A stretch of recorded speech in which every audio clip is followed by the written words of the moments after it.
Welcome to the Unscripted podcast. My name's Corby LaCroix, and the song you're hearing right now is called Great and Mighty One, available on Spotify, iTunes, or wherever you get your music.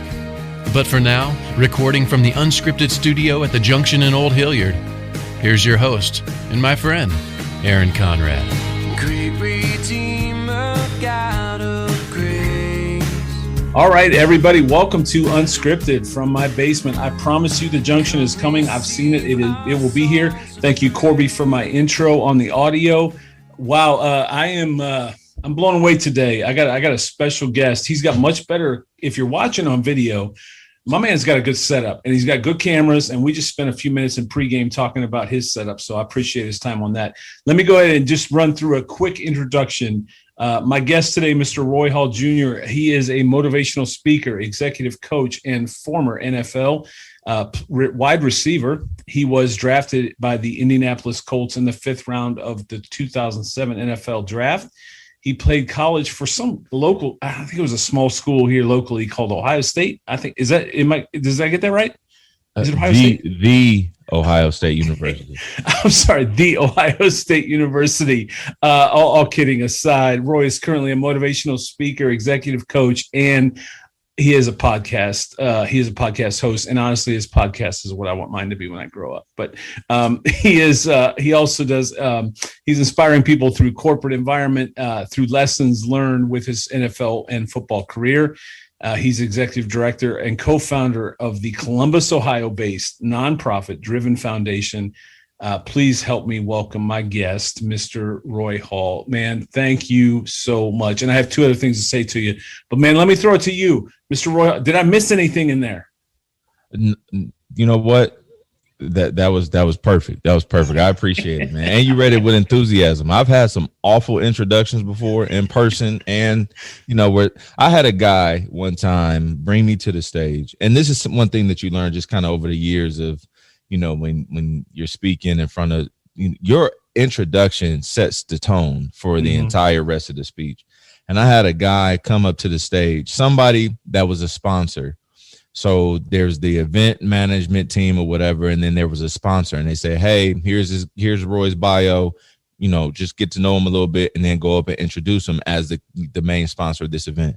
He went up there and he said, "Hey, everybody, I really don't speak that much. Okay, Roy," and that was it. It was like, what? Really? Now I got to go up there and introduce myself with extra enthusiasm. He literally walked up and was like, "Hey, I'm really not a public speaker or anything. All right, Roy." And that was it. No first name, no last name, no information. They don't know where I'm from. So I had to do all of that. So now, I let them know it's actually written in the contract. Like, here's the introduction. This is what I need you to do. Either play this video or here's the bio that you can use, and you can't read it from the bio. You got to get to know me a little bit. I mean, could you imagine like if we did anything and you said, "Oh man, my man Roy Hall's coming. I know him. We're good friends," so forth and so on. And then you got up on stage and you had to read my bio, like read it word for word, like, in front of a whole bunch of people. It's different when we're doing podcasts and things, but word for word in front of, like, people like, "Do you even know this guy?" You know what I mean? Right. Like, so it's contractually, like, we got to get the intros right. Right. Well, and luckily we don't have a contract. And thank God for Wikipedia, because honestly, man, that's where I pulled it. I'm not gonna lie. But I will say we do know each other. So you teed me up perfect. It's like you almost have a podcast that's really good and stuff. Because, man, like I got the two things I was gonna say is the first time we met, man, it was at a conference room, and you walk in all muscles bulging and everything else because you're pretty well put together, man. I'm just gonna say.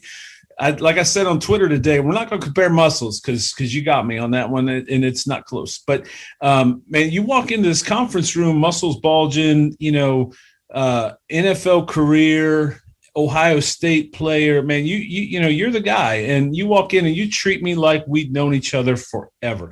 And so that's the first thing I wanted to say was, man, that meant the world to a guy like myself that I never met you before, and you treated me with just a kindness and respect. And, man, I felt like we walked away that day friends. And so that leads to number two is a couple weeks later, it just the world being as small as it is, you and I run into each other and I think we had talked about it, but we ran into each other in Michigan, and we both had somebody competing in this little whatever it was. I don't even know what it was. It was one of our kids were competing in something. And man, again, you treated me like we'd been friends forever. And I won't forget that. And that's why as soon as I, had the opportunity, I wanted you to come on, because hopefully, in my opinion, we are friends. And like you said, I felt like you treated me like a friend from day one. And that's so important. So I think that leads us probably into a lot of what we want to talk about today in terms of leadership. And just we are unscripted. So you had asked, you sent me a message to say what we were talking about. I said, hey man, I'll try and get prepared, Aaron. That's right. You sent me a message. I said, I don't know, man. It's unscripted. Right. So I know what we talking about. Let me leave it at that. At the end of the day, what I want people to know is, man, the few times you and I have had interaction, you treated me like I've known you forever.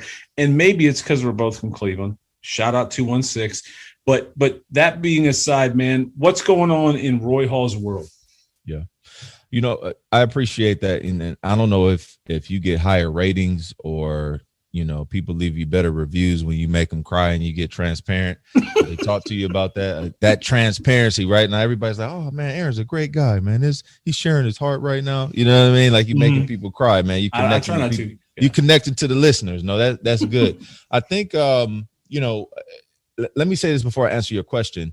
One of the responsibilities as a leader, one of the responsibilities as, I guess, the captain of the ship, but most importantly, one of the responsibilities as a human is to recognize that the person that you're encountering or the person that you're having a conversation with, the person that you meet, could be the person that changes your life forever, or you could change their life forever. Mm-hmm. A conversation can impact an entire community. One conversation can spark the trajectory of an entire country being changed. Just one conversation. Yep. Where you can have, for example, a teacher tell a young man or a young woman, you have the potential to be the next president of the United States. You have the potential to take your expertise in science or biology and create the cure for cancer. That's a real thing. Right. And just from a conversation. So how you treat people it shouldn't be, I don't know you, so I'm not going to expose you to me. It should be, I don't know you, but I do know that you have a heart. Your heart may be hardened. Your heart may be distorted. Your heart may be, and I'm talking from a metaphorical sense. It may be something going on in you, but just a high five from me, a word of encouragement, me wearing a t-shirt that says something inspirational on it, or me just spending 5 minutes with you and you knowing that I'm a former Buckeye, a former NFL player, could be just enough to, in that moment, get you through the next day. And that day could have been the worst day of your life until we encountered each other. So I just believe that human beings have a superpower that's on the inside of them. And it's not until you become selfless and like, yo, you and I are we're the same. Like, hey, we breathing, right?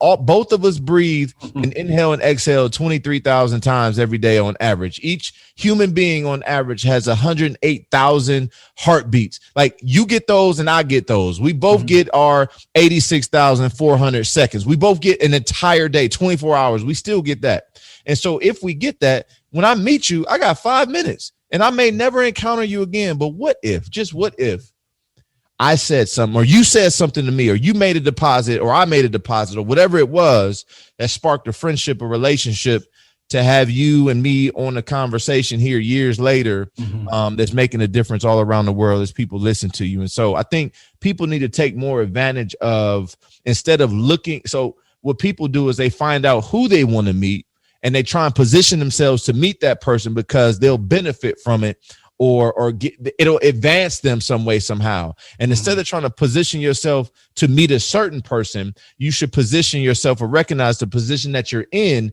to influence and impact the people that come in contact with you every single day. Because if you're not giving the common person or the person that's on your level the time of day, you don't even deserve to talk to the person that you're trying to get to. So I don't know how I got on that tangent. It's unscripted. So I figured I would throw that in there. Yeah. I was just going to say, what are the links? Because we're almost done. Because that shut it down. No, I'm just kidding. I'm kidding. Don't shut off yet. Don't shut it off yet. No, I mean, no, man. That preach. Because and if you ever see me looking aside, people know this. If you ever see me look aside, I'm not listening. I'm making notes. I'm not listening. I'm not worried about you right now. I'm on the platform. You can eat a piece of chicken if you want to. You can do whatever you need to do, brother. I might go get some right quick. One of the notes I made, and I want to go back to that because you talked about a school teacher, man. There was a story of Stevie Wonder, and I'm going to ruin the story. And if you Google it, you'll probably find it different. But there was a teacher, and the teacher said there was a mouse loose in the. Have you ever heard this story about Stevie Wonder? Mm-mm. So there was, and I ruined it by telling you who the student was, but there was a mouse loose in a classroom, and the teacher could not figure it out where it was, and so they finally went to the student and they said, "Hey, you have this unbelievable, ear for things. Can you help us find?" And it was Stevie Wonder, and Stevie Wonder discovered who he was because the teacher imposed in him and said, "Hey, we got to find this mouse." That may not be true. I don't know, but that's the story as I've always heard it. But to your point, someone somewhere can impart wisdom into us. The other question I had for you is that I wrote down is where. So you've learned this. This isn't, or were you born this way? How did you know what you just imparted into me? Were there people in your life that imparted that into you, or were you just born with that wisdom and knowledge that you just imparted on all of us? No, I think it's learned. I think it's learned and it's trained. And it's also recognizing that your respective platform is still a platform, no matter how high or how low you believe it is. Mm-hmm. And a lot of it is ingrained in you. Usually, like I learned most of it in college, where you may be uncomfortable or a little bit apprehensive about stepping out and talking to people and greeting people and having conversation about, say, Ohio State football. But that's the part of the responsibility that comes with the platform, because that's the part that they don't teach you. As you are elevated, your responsibility to take care of others increases.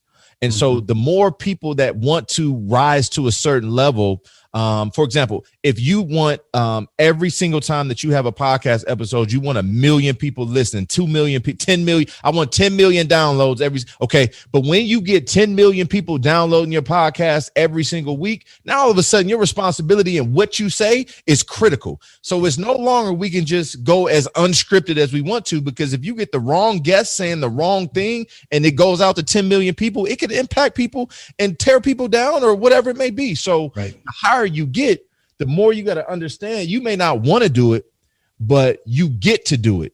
And the opposite could be true, where you don't have your position and you don't have anybody that wants to talk to you. Mm-hmm. And so when you meet someone, when you talk to someone, as much as it's like, I just want to be out here at my daughter's track meet, or, hey man, listen, I just want to shop and buy some bottled water, bro. Like, hey man, look, I just want to come into the store. Like, I don't want to talk. Hey man, I know I wear a size large t-shirt when I should be wearing a 2XL. I know my t-shirt is tight and my arms look big. You ain't got to tell me that may be how you feel initially, but usually that first emotion or that first thought is usually one that's selfish and it's coming from your ego. So you got to bypass that one to get to the second or third thing, which is, you know what, this man or this young man or this young woman or this teacher or whoever it may be is somebody that you can impact and inspire in a matter of 2 to 3 minutes just by hanging out with them for a few seconds. Mm-hmm. And you got to also figure that they got some negative experiences with maybe some people that are celebrities or former athletes or whatever it may be. So now all of a sudden, and this is for a common person also, you don't know how people think about you until, like, if you're, for example, if you're a black person, if you've never encountered a white person, then you walk and you end up walking down the street past a white person and you say hello and they don't speak to you, or vice versa. Mm-hmm. Immediately it gets logged as this type of person and this is who they are, and all those people are wrong. Right. Every time that you talk to someone, it's an opportunity to learn and it's an opportunity to teach.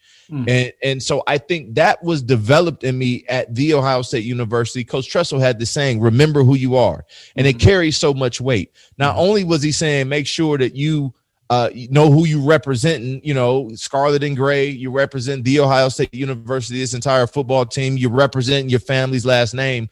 But now all of a sudden it's remember who you are to me. Hey, remember you're a human being and people are going through things. So whoever you talk to is an opportunity for them to see your heart. It's an opportunity for you to reveal who you really are in that moment or two. They may like it, they may not, but it's better than them making assumptions. So to get back to your original question, like 2 questions ago, what am I up to? This is what I'm up to, working in corporate America, motivating professionals, motivating people to stay motivated, right? Keep a positive perspective and to walk in purpose. And so that on podcasts, working in the community through the Driven Foundation, these are all things that I'm doing. What's coming out of my mouth is me trying to best articulate, what it is that I do on a daily basis, which is help people. Yeah. So, and I hate to go back to it. It sounds like Coach Tressel had a huge influence on your life. Is that fair to say? Oh, it's more than fair. And it wasn't necessarily kind of constant, direct conversations. It's just you see how people lead. And he's an action-oriented leader. And he put in systems and believed in the things that he already had and believed in his people. And so you kind of watch. I wasn't the guy to go into Coach Tressel's office and sit down and talk about playing time and I need to play more. And, I just wasn't that guy. I'm not built that way. And some guys are. Some guys need to go in and talk and vent. And I just wasn't that guy. And I believe that just watching and paying attention to what worked carries over. And so there's a reason why people win national championships. There's a reason why you can get hired from a Youngstown State to The Ohio State University, primarily off of your character more than your experience at the D1 level. And obviously he was a national champion, multiple national champion at Youngstown State, but it's like, hey, we will hire this man off of his character. And there's something about knowing the process. I tell people all the time, your character determines your destiny. And they're like, well, what do you mean? Well, it's not what you do. Well, I'll say it this way. Your thoughts lead to your feelings to your decisions to your actions over the course of time develop your habits produce and engineer your character determines your destiny. People get hired and fired not because of their talent. People get hired and fired based on their character. I got hurt my first year in Indianapolis. I blew out my shoulder. My second year, had a knee surgery, missed 13 weeks. My third year, messed up my knee, missed the entire season. And Indianapolis kept me on the roster for 3 straight years. You don't get 3 straight years on a Super Bowl winning and Super Bowl contending team unless you have a high character, especially if you get hurt every single month, every single year. They gave me 3 years. To the point where I can get my pension and all that vested, all that, because Indianapolis said, we're going to keep you around, not necessarily because you showed everything that you could do on the field. And we know you got potential. So part of it was potential, but the other part was character. How many people listening right now has a job and they have a position and they got hired or elevated or promoted because of their character, not necessarily because of their resume? And then you got other people that are super talented, amazing at what they do, but they're like, you know what? I can't trust this character. So I can't trust who she is or how she's going to respond to adversity or how he's going to respond when things don't go their way. So I'd rather just cut ties now than to have this thing come up later. Your character determines your destiny. Man, so much wisdom already. And it's so now let me take it back to what you're doing now, because anyone listening, if you're driving down the road, you're probably listening or out for a walk or run or wherever people listen to this, wherever it lands, you're probably hearing the enthusiasm, the wisdom that Roy is bringing here. So now if I'm walking, let's just say I'm with a business, or let me take it back to what you said after Tressel, and I apologize for going back to Tressel, but I'm kind of a Tressel guy. I'm not an Ohio State fan. I know. I'm sorry. I'm a Carolina guy. I understand the difference. Hey, I'm a Carolina guy, but I will always respect Jim Tressel. I'm just going to say that flat out. I have a ton of respect for him in his job that he did here. Oh, anyway, so you now are speaking. You have your podcast. So let's talk about that, because I think people are hearing this and going, man, I have. Hopefully, they haven't logged off and gone to follow your podcast. Hopefully, they'll do that at the end. But at the end of the day, follow his podcast, because I think you're hearing the wisdom and knowledge that Roy is clearly passionate about. So, what started the podcast? Hang on, pin in that. First question. Unscripted. If I'm a business and I hear this wisdom and I say, man, I need to inspire my team with this kind of inspiration, and clearly you're very articulate and very good at this. How do what's my next path as we're talking? What's my next path if someone wants to bring you in? No, that's simple. Okay. Please go to royhalljr.com. royhalljr.com lays out some of the things that I speak on. Whether it be low motivation, staying engaged, specifically now going back to work with the pandemic, kind of fizzling its way out, so to speak, keeping people engaged, how to transition back from being in the virtual world to being in person, teamwork, communication, the heavier things. And they're like, hey, well, where's your experience in that? And a lot of it comes from that time I spent in the NFL as a professional. You have a $1 billion owner. You have general managers, you have front office people, you got a Hall of Fame quarterback and Peyton Manning with Hall of Fame receivers and Marvin Harrison and Reggie Wayne and the Hall of Fame coach and Tony Dungy. You got to know how to communicate, and you pick up some things on how to be a great professional. If you hear a lot of these NFL and NBA and NHL and MLB interviews, people talk about, man, you got to be a pro, you got to be a professional. And so people need to be inspired and motivated in those areas. And so, again, royhalljr.com. It's real simple. I mean, the fall is filling up for 21. And so, it might be something in 22 that you might be able to get me into. But that's the piece. And the biggest thing, Aaron, is that you find out that it's not necessarily like people can't perform under pressure or perform in high stress environments. A lot of it is carryover from their private and personal life. So I'm the mindset guy. This is the thinking of a leader. This is what the mindset is of a great leader. This is how they fight through and filter through adversity or when things don't go their way. And so I kind of lay those out and really challenge people in my words and my delivery. But I'm looking forward to it. So I know some people listening right now. Take the step, go to royhalljr.com. And just click on the check availability button, and we can get the information going, and we can go from there and get to know each other a little bit, have maybe a little brief consultation and go from there. And I highly recommend it. Again, like I said, and I don't want to speak for you, but I know that we've met twice, and the 2 times we met in person, man, you make me feel like I was family, and that means something too.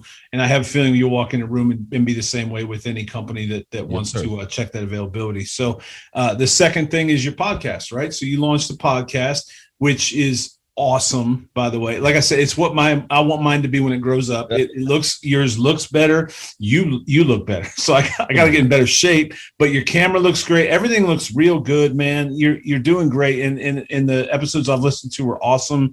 A lot of really what you're breaking down right here for us on this episode. So talk to us about the podcast. When did you start that and what's going on? Yeah. So we're about 10 episodes in right now. And to be honest, my co-founder or our co-founder of the Driven Foundation, which is a nonprofit organization we started back in 2009, I believe. So Antonio Smith, another former Ohio State football player, and we started a podcast called Always Ready when the pandemic started. Now, primarily it was a video podcast. And we didn't really do a lot of the audio, so we just kind of made a video, YouTube. But it was just kind of keeping people up to date. We talked about anything. Now, remember this, Tiger King, all the way through the bubble playoffs. So we just we had to keep ourselves busy. I got to listen to that. in the process of talking about Tiger King, what I started doing was taking those moments and breaking them down into different messages. And so while we were talking about just our opinions on that episode, I would kind of take a step back And what we started doing with these personal and professional development trainings later in the week after we recorded the podcast. So if I talked about Tiger King, I would probably do a message on being caged, right? What does it feel like being locked up in fear, locked up in depression, and like how to escape that? So I would take whatever we talked about on the podcast on the light way and turn it into a development opportunity. And we did that throughout the pandemic. And then once things started shifting, we kind of went away from it. And I said, you know what I can do is do more of the development piece. And so now I still have a personal, I call it personal excellence and leadership, or PXL. We do those trainings on Thursday, which I'm going to actually open up to the public here within the next 30 days for people to get a 45-minute personal excellence training in leadership every single Thursday. And so we do 5-week series. And so we'll open that up. So that turns into the podcast. A lot of those teachings turn into the podcast. So my podcast is not an interview format like this, which I think is absolutely awesome. And most podcasts are. Mine is direct motivation, encouragement, perspective driven. And you get to hear me kind of get all over the place and get wild and get passionate about trying to get you to become the very best personal and professional that you can be for that particular week. And it's been going extremely well. And the reviews have been great. And again, I'm leveraging that again to create another avenue to penetrate another layer of influence, which is through your ears. You know what I mean? Some people see things and most people hear things. And so you want to make sure they're hearing the right things. And the things that I've heard maybe want to run through a brick wall. So they're real good, man. And they're, it's really, really good stuff. And it reminds me of Inky Johnson, who I don't know if you know, but I know you know who he is. But Inky's grasped a platform that, unfortunately, I guess from a sports perspective was given to him, but he's grasped a platform, and man, he's inspired a lot of people. And I feel like that's what yours is doing as well. So that's all really, really good stuff. You mentioned Driven. Let's talk about Driven for a minute. Sure. What is, let's talk about Driven. Just tell me all about it. If no one's familiar with it, talk to me about Driven. Let me give you a number real quick. Okay. AC. So 1 out of 7 people in Ohio struggles with hunger. 1 in 5 children in Ohio struggles with hunger. Now, I know we're touching states all around the country right now with this podcast. And I would imagine that no matter where you're listening to or wherever you're from, those statistics are relatively similar.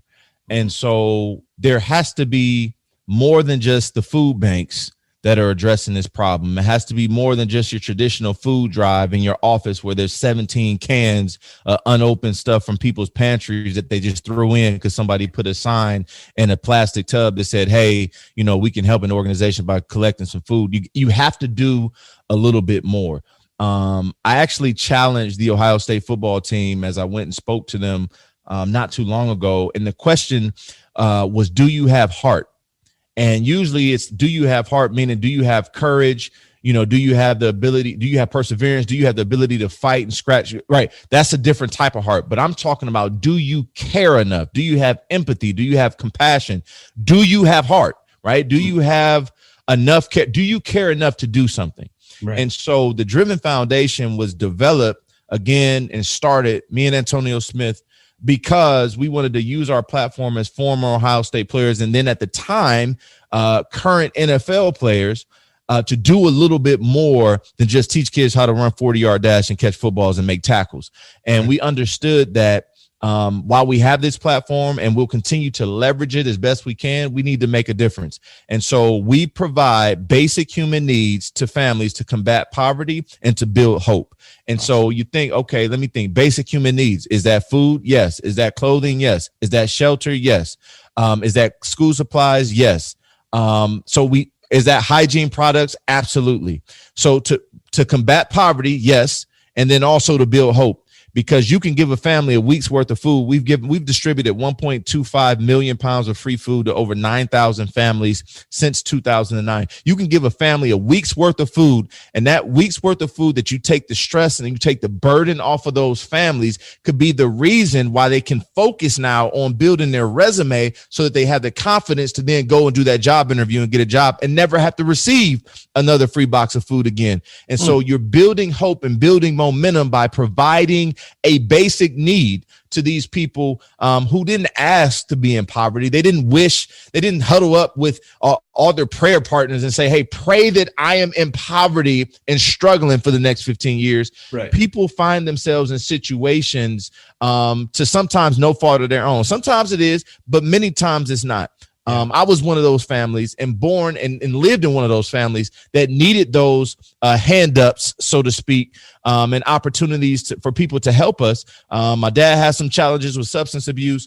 Him and my mom split, and she was raising 2 kids on her own, working 2 jobs. Now, all of a sudden, things look a little bit different. And so when you remember being a kid and you open the refrigerator and there's water and there's milk with an expiration date that was 3 or 4 or 5 days prior, and there's nothing else in the refrigerator, there's no pantry, there's some crackers and maybe some bread. Like, you remember not having these things. And so you're like, wow, my mom didn't ask for this. And I would imagine that even in 2021, there are people and families struggling. They didn't ask for that. So I remember where I was. I know where I am today, and I also know where these families are today. And I, just as much as I didn't want to be in that position, I don't want them in this position either. And so I need to do my part. Again, do you care enough to do something about the problem?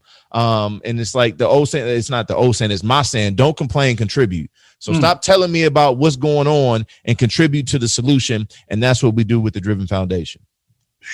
Man.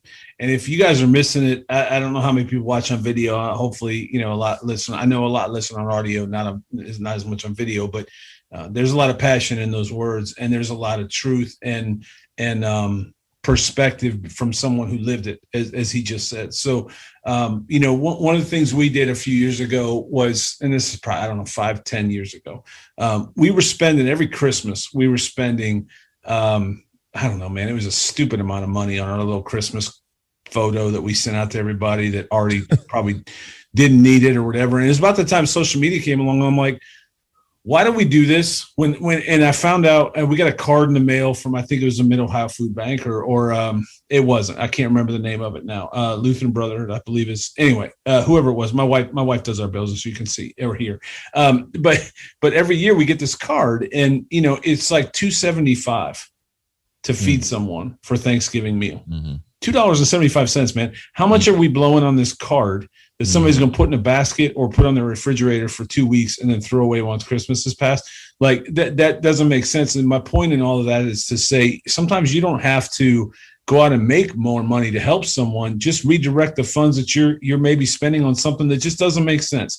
When we can put it on Facebook, we can post our picture of our Christmas family every year and say, hey, Merry Christmas from the Conrads. And now I can take those funds that we were spending on something and redirect them to someone else. I mean, what I'm saying? Like, maybe it's Netflix. Maybe we spend money on stuff. And as you said so passionately a minute ago, man, there's, we need to, as I always say, we need to, from a song I heard, you need to take your so-called problems and put them in quotations, because somebody's got it a lot worse, man. And our problems, a flat tire, whatever it might be, when you look at that in the scope of the lens of someone else that could use our help and we can provide it, man, we need to do better. And so anyway, now I'm on a rant, but no, that's good. That's what I feel, man. I wrote down the word redirect. I really like that. Because I mean, it just has to matter to you. It has to matter to you. Right. It has to matter. I read this article, AC, and it was about this gentleman named Kenneth Smith, if I remember his name correctly. And this gentleman was experiencing homelessness. This is a Texas story out of Texas, and he's experiencing homelessness. And the first thing that you got to understand when you talk about, because people say, oh man, he's homeless, or we got to help feed the homeless. And what people don't understand is, people call it politically correct. I just call it I like the correct way of saying things. If I'm watch this. I can either call you homeless, or I can say you're experiencing homelessness. There's a huge difference. It's one thing about labels. When people label you, they limit you, right? So if I call you homeless, I am limiting you and your thinking. And literally every time I say the word homeless, you see that as your ceiling. Like, this is who you are. This is what your reality is. And this is what you're going to be. You're not going to be more than that. And I'm looking you in the face as I give you a free meal and still calling you homeless. Right. So it said he's experiencing homelessness. And I said, think about how many people who are experiencing it. And here's the thing about the definition of experience. It means it's temporary. It means it's coming to an end. So if you're experiencing depression or experiencing a loss in your family or experiencing a fight against cancer or experiencing a job loss or experiencing a promotion or experiencing a wedding, or like it could go both ways. But these are things that are going to eventually come to an end. And it said this gentleman who's experiencing homelessness, it said that he was panhandling outside of an Outback Steakhouse. He's panhandling outside of an Outback Steakhouse. The story goes on to say that so I did a message on patience surrounding this gentleman, but it said sometimes he'd fall asleep, whatever it may be. But the story says that a stranger walked past and tapped him on the shoulder and said, "Hey, are you okay? Do you need anything?" He said, "I'm starving. I'm starving." And then I started thinking, because this has a couple different things I want to talk about real quick, Aaron. The first being, when someone asks you, "Are you okay? How are you doing? How's your day going?" 98% of human beings, "Oh, I'm good." Right. "How are you?" Right. You're lying. Right. You're absolutely lying. Yep. So while you're going through something and fighting something inside of your mind by yourself, the universe has sent someone came to you and said, "How are you doing?" Out of pride and ego, you won't tell the truth. "I don't know you well enough." If someone said, "How are you today?" and you were honest, like, "You know what, I'm going through a lot right now." Yeah. That person has to make a decision.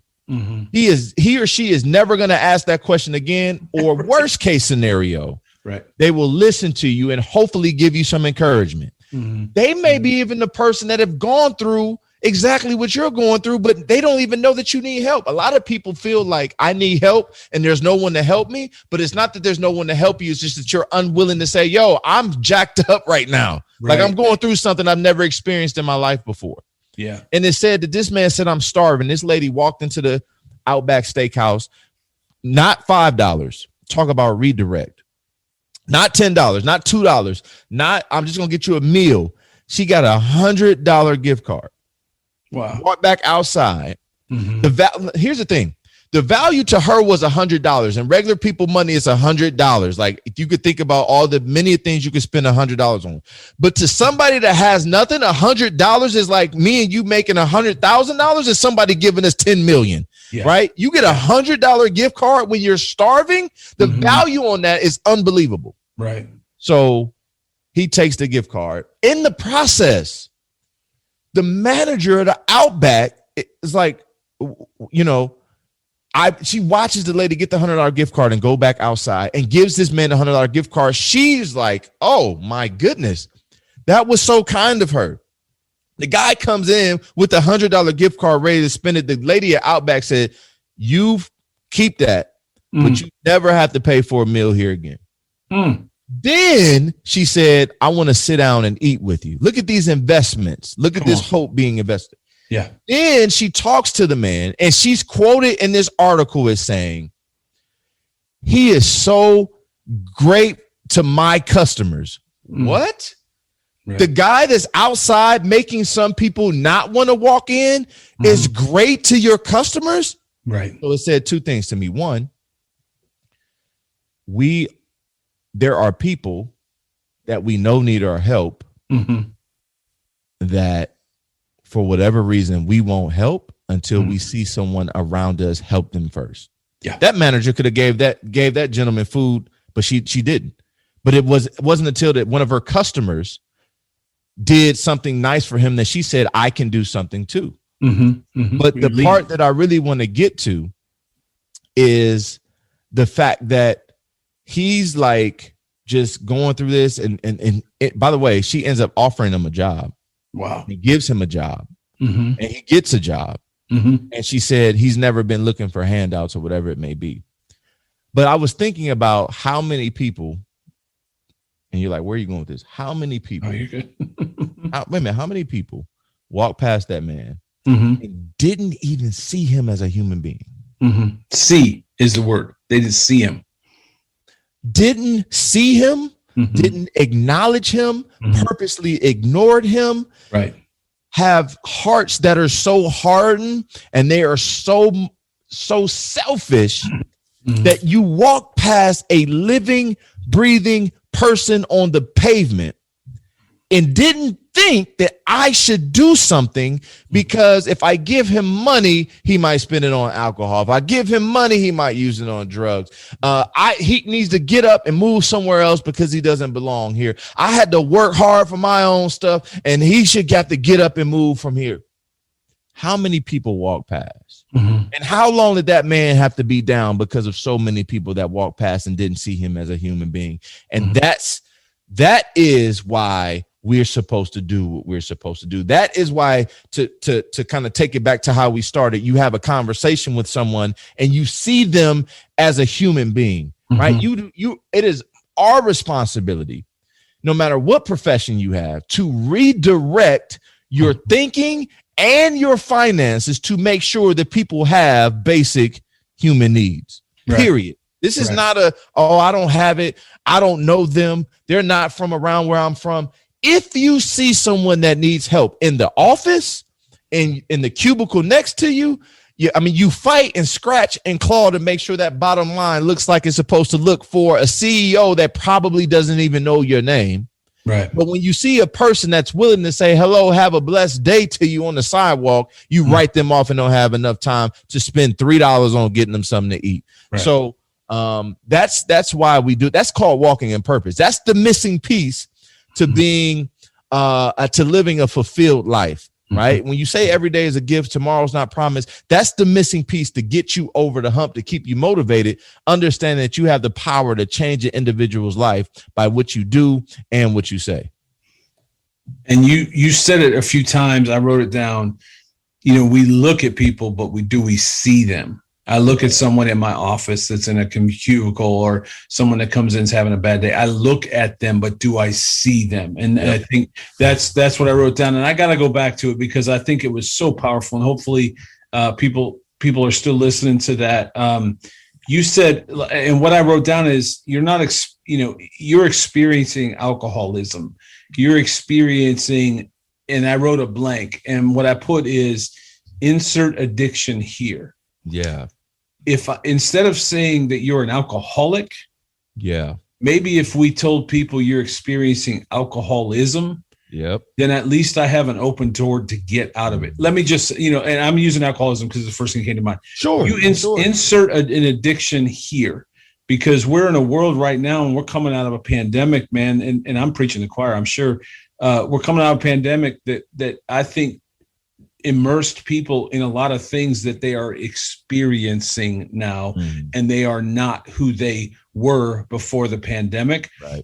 But if we start putting labels on them, like you're an alcoholic, because of the pandemic, instead of saying, you're experiencing alcohol, man, I love that, dude. I that may be the richest thing you said a lot of great stuff, but I love the experience.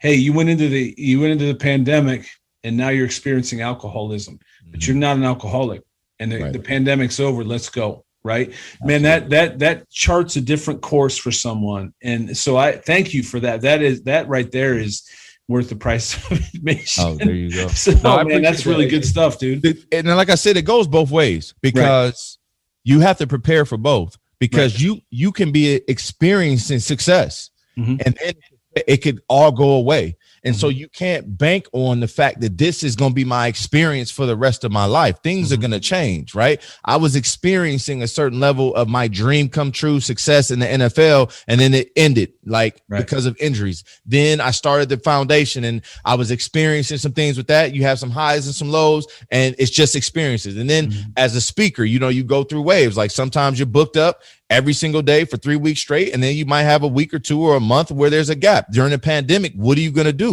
You could be speaking every single week at multiple businesses around the world, for that matter. The pandemic hits, you're in your living room. So these experiences change. And now we're coming up out of this pandemic, and now everybody wants to have the experience of being in person. But even that can be, you recognize this could be taken away from you. And so again, don't take anything for granted.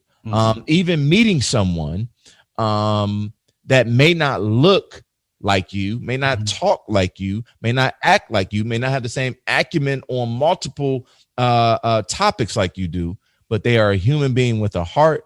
They're breathing, they're living, and that person can change your life just as fast as you could change theirs. Well, man, I hate to. I don't want this to end. We could talk all night. But at the same time, I want to value your time, and I think what you just said was a great stopping point for now. But man, let's do this again. It would be my honor to do it again with you, because this is awesome, man. You are so full of wisdom, and I could sit with you for hours. I mean that. But I think what I want to do is, because you said that, I want to end it right there, because I want people to hear, and I started with this. So you teed it up perfect for where we started. And that's you don't just say these things, man, you've lived it. And I mean that by saying that you just said, I may not look like you. I'm certainly not as physically fit as you. We did grow up in the same area code, 216. I think, were you a 216 or 440? Yeah, man, I'm 216, brother. See, A, right? But that's about the only thing you and I would probably have in common. I didn't play at Ohio State. There's a million things that we don't have in common, but man, you treated me as if we have a million things in common. Like, we sat in the locker room together. We had, practice together every day. And I never, ever expected that from you. I didn't have any expectation, but man, you treated me that way. So I want to make sure everybody hears, you're not just saying all the things we talked about. You don't just talk these things. This isn't just for a podcast. It's not so you can get a speaking engagement. Sure. Man, you live these things. And I think anybody that knows you from this or has met you before would probably agree that's what you are, man. That's who you are. And that's your character, as you talked about earlier. I do have one more question for you. Speaking of character, you played under Tony Dungy. Is that correct? Yes, sir. Did you just love Tony Dungy? Man, he's absolutely awesome. Okay. And honestly, he's awesome. High character, man of faith, and just someone who just demands a certain level of excellence. Mm-hmm. And he just will not accept excuses. But he will also do everything he possibly can to put you in a position to succeed. Just from a man's standpoint, making family a priority, making rest a priority, and just doing everything you need to do, and obviously making his faith and faith for his not teammates, but just the players on the team and those things, making that a priority. He's an awesome man, and he's been through so much. Just the era he grew up in, with just dealing with things of racism and not having the opportunities from a coaching standpoint, and just having to go through the ranks and waiting his time and doing what he was supposed to do, and being a perfect match. There's a reason why Peyton Manning didn't win a Super Bowl until he was matched with Coach Tony Dungy.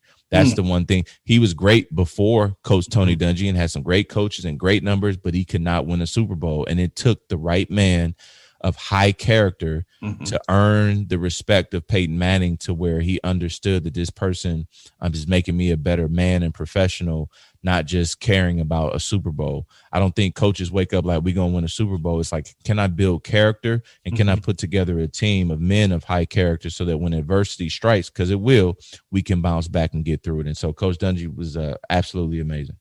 Awesome. Well, it's very clear to me that two people, you've had two coaches, just the two we've spoken, and I'm sure you've had a ton of others in various levels, whatever that was. But at the end of the day, man, Jim Tressel, Tony Dungy, those guys clearly left fingerprints, on your life. And I couldn't think of two other guys that I'd rather, choose to just even sit at their feet for a little bit and listen to. The greatest book I ever read was Quiet Strength by Tony Dungy. Okay. And I will probably say that the rest of my life. There's a number 2 book, but number 1 is always going to be Quiet Strength. Just an amazing book. And I just kept thinking, is this guy for real? And everything I've heard and read and seen, he really is that guy. And incredible book. But it's clear that they've imprinted you, because you're a very similar person like they are, man. And I say that again. High character, man. Just somebody that's treated me with the ultimate kindness. Even the time that we've spent today means just the world to me, that you would come on and do this for me. And, hopefully I'm able to to send some people your way for your podcast, your website, for Driven, all the things we've talked about, man. You're salt of the earth, man. I'm very appreciative of you. I really am. No, I appreciate that, AC, man. And, just keep using your position again. My whole thing is use your position to help reposition those in need. And need sometimes is just hearing your podcast, hearing your guests, right? Like you may need encouragement, you may need help, you may need support, you may need direction, you may need some leadership instruction. But you're doing a great job staying consistent. This is episode 94, I believe. And, you're on your way to 100. How many people can say they have 100 episodes by themselves doing their own thing? I would imagine there's many evenings and nights and days where you're like, man, I don't feel like it. I don't know who I'm going to have on, where the guest's going to come from, but you keep pushing.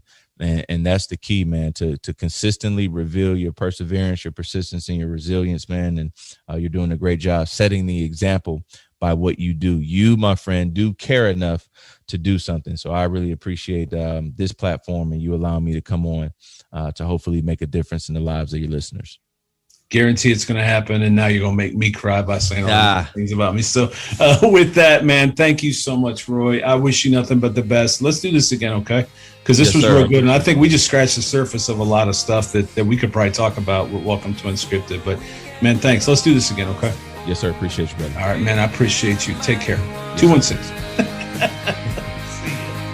This has been the latest episode of the Unscripted podcast with your host, Aaron Conrad, from his studio at the Junction in Old Hilliard.